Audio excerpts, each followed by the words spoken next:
Student master में हम किस तरीके से इंसर्ट, अपडेट, डिलीट और वो सारा काम करते हैं। तो पिछली क्लास में अपन ने स्टूडेंट मास्टर डिज़ाइन कर लिया था, जिसके अंदर अपन ने student name, father name, address, mobile number, gender के कॉलम लिए थे। और हमने क्या किया, हमने जो ये जो हमारे जितने भी टेक्स्ट बॉक्स के कॉलम है उसकी सबकी हमने कैरेक्टर कैसिंग वाली जो प्रॉपर्टी है उसको अपर केस ले रखी है, ताकि हम कुछ भी टाइप करें वो कैपिटल लेटर में आए। तो आज हम इसके अंदर इंसर्ट, अपडेट, डिलीट करके देखते हैं। तो इंसर्ट, अपडेट, डिलीट करने के लिए मैंने लोड इवेंट पे क्लिक करा, हमारा लोड इवेंट आ गया। हमने सबसे पहले using system dot data dot SQL client है जो हमारा नेम स्पेस है वो हमने लिया है। फिर वही सारे हमारे जो SQL connection, SQL adapter, data set, SQL command और एक स्ट्रिंग वेरिएबल अपडेट करने के लिए हमने यहाँ पे डिक्लेयर करे, जैसे कि हमने पिछले फॉर्म्स में करे थे। लोड इवेंट के अंदर हमने कनेक्शन के ऑब्जेक्ट को इनिशियलाइज किया। कनेक्शन के ऑब्जेक्ट को इनिशियलाइज करने के लिए वही आपका जो है इसके अंदर अपन ने कनेक्शन स्ट्रिंग पास करी। कनेक्शन स्ट्रिंग जो अपन ने पास करी है वो अपन ने डिफाइन करी है app config फाइल के अंदर, यहाँ app सेटिंग के अंदर। ये मैंने पिछली बार बताया था, यहाँ हम इसलिए लेते हैं ताकि हम क्लाइंट के जाके हम उसके अंदर उसके कंप्यूटर की कनेक्शन स्ट्रिंग डाल सकते हैं। फिर मैंने एक मेथड बनाया है फिल के अंदर मैंने हमारा जो भी स्टूडेंट मास्टर का डेटा है उसको मैं यहाँ पे लेके आ गया ताकि वो मुझे मेरी इस वाली ग्रिड में दिख सके। इसके अंदर पिछली बार क्लास तक जो अपन ने काम किया था, अपन ने क्या किया था, अपन ने ये किया था कि अपन जब भी कोई कॉलम पास कर रहे थे उसको अपन ग्रिड की हेडर टेक्स्ट प्रॉपर्टी के थ्रू उसका नाम चेंज कर रहे थे। लेकिन इस बार अपन ने क्या किया है, एसक्यूएल क्वेरी के अंदर ही अपन ने एलियास पास किया है। मैं इस क्वेरी को आपको वापस एक बार लिख के बताता हूँ।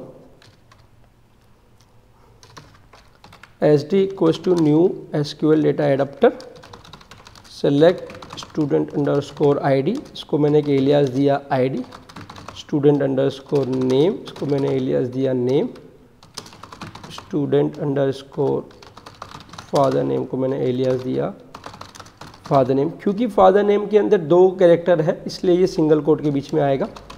स्टूडेंट अंडरस्कोर एड्रेस, इसको मैंने आप सिंगल वर्ड वाले में, क्योंकि 2 वर्ड थे उसके अंदर तो वो सिंगल कोट में आया। सिंगल वर्ड वाले को भी आप चाहे तो सिंगल कोट के बीच में लिख सकते हैं।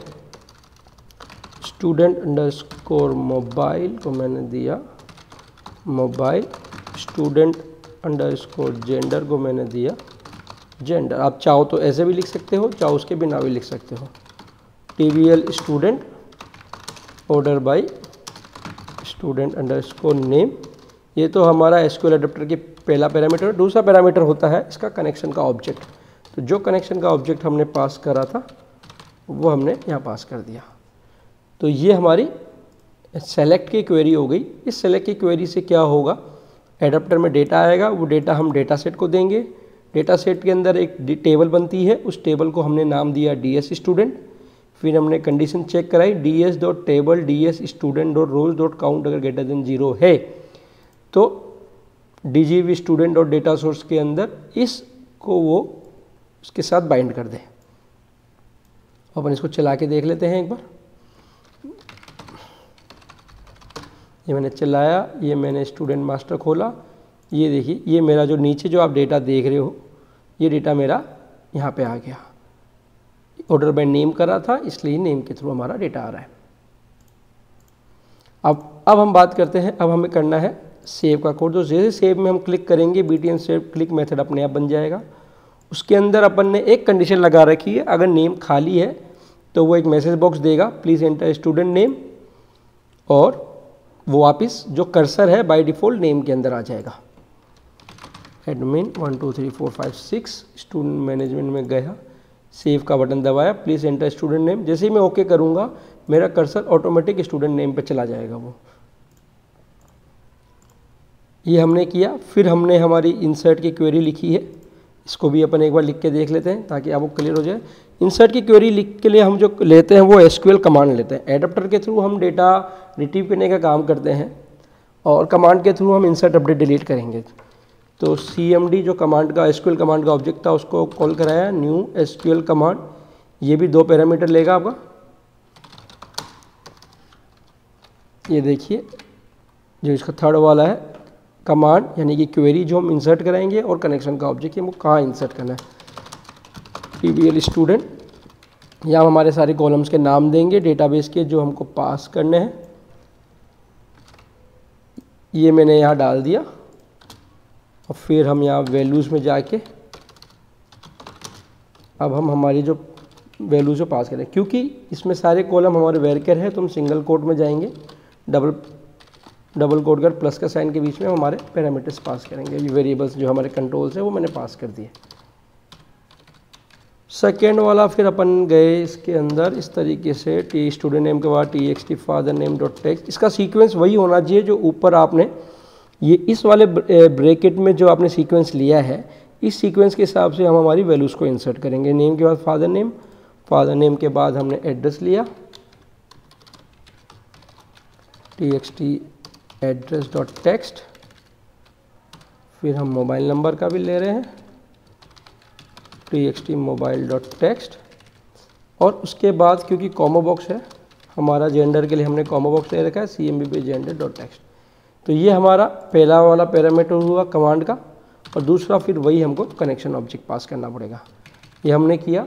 SQL कमांड जब भी हम यूज़ करते हैं तो हम हमेशा कनेक्शन को ओपन करते हैं, क्योंकि एग्जीक्यूट नॉन क्वेरी को जो एग्जीक्यूट नॉन क्वेरी मेथड है वो उसको हमेशा कनेक्शन ओपन चाहिए, तो हम यहाँ लगा देते हैं कनेक्शन इक्वल टू ओपन। अपन चाहें हम यहाँ ये भी कर सकते हैं, if con dot state dot to string equal to closed है अगर, तो ही ये कनेक्शन को ओपन करें, अदरवाइज ना करें।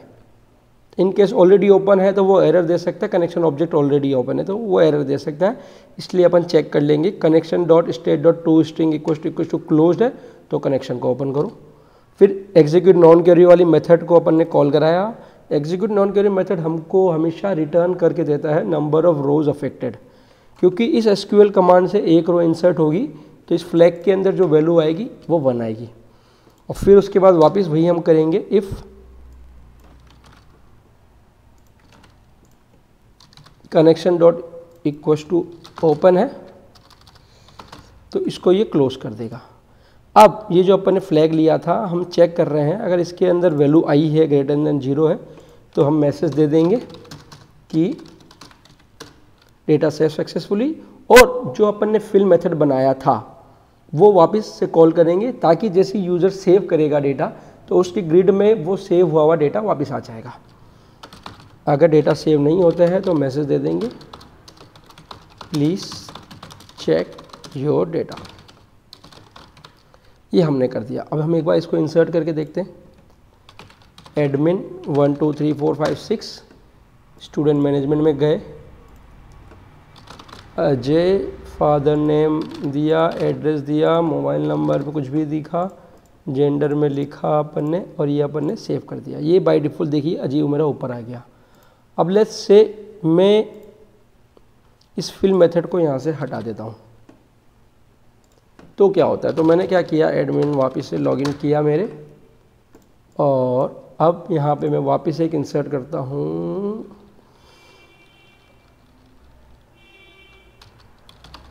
विजय लिया मैंने, सपोज कीजिए यहाँ पे विजय लेकर मैंने से मोबाइल नंबर डाल दिया और मैंने किया। अब सेव हो गया, सेव तो हो गया मेरा डेटा, लेकिन वो यहाँ पे आया नहीं। अब वो कब आएगा, क्योंकि फिल मेथड अपन ने लोड पे लगा रखा है, तो हम जिस फॉर्म को वापस खोलेंगे तो वो हमको दिखेगा। इसीलिए हम लोग फिल मेथड को इंसर्ट अपडेट डिलीट के बाद ही लगा देते हैं, ताकि यूज़र को वो हाथों हाथ उसके ग्रिड में रिफ्लेक्ट हो जाए। उसको वापस लगा देते हैं। तो ये अपन ने किया सेव मेथड। सेव के बाद जो अपना नेक्स्ट काम होता है अपडेट के लिए। अपडेट के लिए पहले हमें क्या करना होता है, पहले हमें क्या करना होगा अपडेट के लिए, हमें अपडेट के लिए पहले ग्रिड के क्लिक इवेंट पे डेटा ऊपर लाना होगा। ये अपन ने पहले भी सारी क्लासेस में करे हैं। मैंने ये क्लिक किया, ये मेरा डेटा ऊपर आ गया। ये मेरा डेटा जिसे मैं क्लिक कर रहा हूँ मेरा डेटा ऊपर आ गया। सेल क्लिक ग्रिड के क्लिक इवेंट के लिए हम लोग जो इवेंट लेते हैं वो हम लेंगे DGV student underscore cell click. तो सेल, इसके अंदर 2 इवेंट होते हैं, एक सेल क्लिक और सेल कंटेंट क्लिक। अब इन दोनों में भी अंतर है। अगर आप देखोगे कि जैसे ही मैंने यहाँ पे किया, मैं कहीं की सेल पे कहीं पे भी क्लिक कर रहा हूँ मेरा डेटा आ रहा है, और उसी की जगह पे अगर लेट्स से प्रॉपर्टी में जाकर सेल कंटेंट क्लिक लेता हूँ और सेल कंटेंट क्लिक में मैं ये वाला कोड यहाँ पेस्ट कर देता हूँ, तो अब क्या होगा, तो जैसे ही हमने ये करा आप देखिएगा, मैंने अजय पे क्लिक किया मेरा डेटा आ गया, आनंद सिटी पे क्लिक किया मेरा डेटा आ गया, लेकिन मैं अमित के जो बीच में स्पेस है या कहीं खाली जगह है जहाँ पे कुछ लिखा हुआ नहीं है, अगर मैं वहाँ क्लिक करता हूँ तो मेरा डेटा नहीं आता है। तो सेल कंटेंट क्लिक में क्या होता है, जो कंटेंट है उसी पे क्लिक करोगे तो ही वो डेटा ऊपर जाएगा। मुझे पर्सनली ये पसंद नहीं है क्योंकि यूज़र कहीं पे भी क्लिक कर सकता है। अब यूज़र बोले यार मैंने यहाँ क्लिक किया मेरा डेटा ही नहीं आ रहा, अब हम यूज़र को समझाएं कि भाई साहब आप इस 1 पे क्लिक करो या 5 पे क्लिक करो, तो वो जेन्युइनली सही नहीं है। तो हम वापस से इसको ले चलते हैं, इसको अपन ले जाके हमारे सेल क्लिक इवेंट में लगा दे देंगे। अब सेल क्लिक इवेंट के अंदर ये अपन ने e.roIndex>1 लगा रखा है। ऐसा क्यों लगा रखा है, अपने पिछली क्लास में भी देखा था, बट एक बार फिर देख लेते हैं। अगर मैं इसको हटा देता हूँ तो क्या होता है, एडमिन 1 2 3 4 5 6 और ये हम गए इसके अंदर।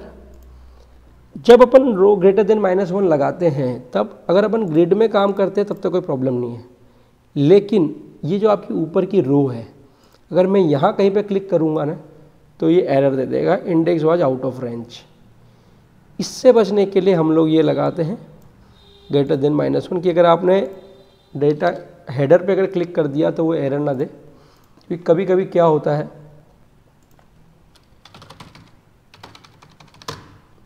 उस पर जब अपन क्लिक करते हैं, हेडर पे हम क्लिक करते हैं तो हमारा डेटा शॉर्ट हो जाता है। ये देखिए ये हमारा शॉर्टिंग के काम आता है। ये इस पर आप क्लिक करते हो तो ये ग्रिड की बाय डिफ़ॉल्ट प्रॉपर्टी है। अगर आप -1 नहीं लगाओगे तो ये काम नहीं करेगा क्योंकि वो एरर दे देगा। इसीलिए जब भी सेल क्लिक इवेंट या सेल इन पे काम करो तो आप e.roIndex-1 लगाया करो। अब हम बात कर रहे थे अपडेट की। हमने सेल क्लिक इवेंट से डेटा ऊपर लेके आ गए अपन। देखिए मैंने क्या किया, सेल क्लिक इवेंट पे ग्रिड का जो डेटा है, यानी कि ये नेम, एड्रेस, मोबाइल, ये मैंने यहाँ पे ऐसा क्यों लिखा। अगर आप देखो यहाँ कॉलम का नाम स्टूडेंट आईडी है, स्टूडेंट नेम है, लेकिन मैंने यहाँ पे नेम लिखा। ऐसा हमने इसलिए किया क्योंकि हमने एसक्यूएल में ही हमने एलियास ले लिया था। आप मेरे एलियास के वीडियो देख सकते हो एसक्यूएल के अंदर। हमने यहीं पे एलियास ले लिया, तो जब हमारे पास डेटा आया एसक्यूएल से वो नेम में ही आया, मतलब नेम, फादर नेम, एड्रेस इसी फॉर्मेट में आया। इसीलिए जो डेटा सेट के अंदर कॉलम बने हैं उनमें इसी नाम से कॉलम बने। तो ग्रिड में उसी नाम से डेटा दिख रहा है, तो ग्रिड में जो कॉलम के नाम होंगे उस नाम को ही अपन उस पर्टिकुलर टेक्स्ट बॉक्स में दिखाएंगे। जैसे कि बात करते हैं अपन ने ये name.value को अपन ने पास किया टेक्स्ट के अंदर, फादर नेम को पास किया फादर नेम के अंदर, ये अपन ने पास कर दिया। अब मैं convert.toString लगाता हूँ कभी भी कोई स्ट्रिंग वैल्यू को लेने के लिए, क्योंकि convert.toString क्या करता है, नल को भी कन्वर्ट कर देता है स्ट्रिंग में। कभी कभी क्या होता है हमारे पास डेटा आता है वो नल आता है, अगर अपन नॉर्मल लगाते हैं .toString लगा देते हैं या कुछ भी कर देते हैं तो वो एरर दे देता है कि अनेबल टू कन्वर्ट नल। इसीलिए मैं कभी भी जब स्ट्रिंग पे काम करता हूँ तो मैं convert.toString लगाता हूँ मैं। तो इस तरीके से हमने हमारे स्टूडेंट नेम, फादर नेम और एक ये देखिए str_id, जो आईडी वाला कॉलम था उसको मैंने टेक्स्ट बॉक्स में न लग के एक स्ट्रिंग वेरिएबल में लिया है, क्योंकि ये हमारे सब जगह काम आएगा आगे। तो अपडेट करने के लिए पहले हमने डेटा ले लिया सेल क्लिक पे। अब सेल क्लिक पे लेने के बाद हम जाएंगे हमारे अपडेट पे। अपडेट पे हम गए, अपडेट टीबीएल स्टूडेंट जो नॉर्मल हमारी अपडेट की क्वेरी वही अपन ने लिखी, वही कनेक्शन ओपन किया, फ्लैग के अंदर लिया और हमने यहाँ पे where student ID equals to str_id pass करा। वो जो जब उस वक्त मैंने सेल क्लिक किया था वो आईडी की वैल्यू मेरी str_id में आई, वो str_id मेरा यहाँ पे आया और उस आईडी के बेसिस पे मैंने अपडेट की क्वेरी चलाई और उसी आईडी के बेसिस पे मैंने डिलीट की क्वेरी चलाई, delete from TBL student where student ID equals to this. अब आप ध्यान दीजिए सेव के अंदर, अपडेट के अंदर, डिलीट के अंदर, सब जगह पे मैंने एक ये क्लियर मेथड कॉल किया है। क्लियर मेथड मैंने इसलिए कॉल किया है, जैसे हम सेव, अपडेट या डिलीट कुछ भी करेंगे तो सेव होने के बाद ये हमारे सारे टेक्स्ट बॉक्सेस और हमारे जितने वेरिएबल है वो खाली हो जाएंगे। जैसा कि ये हमने यहाँ लिखा TXT student name, father name, ये हमने ब्लैंक किया, gender selected is equal to 0 किया, STR ID equal to blank कर दिया। तो क्लियर, जैसे ही हम सेव अपडेट डिलीट करते हैं तो हमारा वो क्लियर हो जाता है। और इस तरीके से अब हम हमारे स्टूडेंट मास्टर वाले फॉर्म को कंप्लीट कर चुके हैं। एक बार हम पूरा देख लेते हैं। हमने स्टूडेंट मास्टर में student name, father name, address, mobile number, gender के कॉलम लिए। लोड इवेंट के अंदर अपन ने फिल कराया डेटा जो हमारा ऑलरेडी ग्रिड में है। फिल वाली क्वेरी को इस बार अपन ने एलियास के थ्रू, कॉलम के नाम एलियास के थ्रू कॉल कराए। फिर अपन ने सेव के अंदर डेटा इंसर्ट किया और वहाँ पे 2 मेथड कॉल कराए अपन ने, फिल और क्लियर, ताकि सेव होने का डेटा हमारा प्रॉपर ग्रिड में आ जाए और अपन ने जो टेक्स्ट बॉक्सेस है वो हमारे खाली हो जाए। वही सेम काम हमने अपडेट में किया, अपडेट क्वेरी चलाई और फिल और क्लियर किया अपन ने। फिर अपन ने डिलीट की चलाई, डिलीट में भी वही डिलीट क्वेरी चलाई। अपडेट और डिलीट के लिए अपन स्ट्रिंग वेरिएबल ले रहे हैं, ID पैरामीटर के लिए जो ID आएगा वो स्ट्रिंग वेरिएबल में लेकर अपन ने यहाँ कर लिया है और इसको यहाँ अपन ने सेव कर लिया। अब एक चीज़ हम चाहते हैं तो इस ID वाले पैरामीटर को अपन न्यूमेरिकल भी ले सकते थे, बट SQL स्ट्रिंग और नंबर्स को ईजिली मैनेज कर लेते हैं, तो मैं ज़्यादातर स्ट्रिंग वेरिएबल लेके काम करता हूँ यहाँ पे। तो इस तरीके से अपन ने स्टूडेंट मास्टर वाला फॉर्म पूरा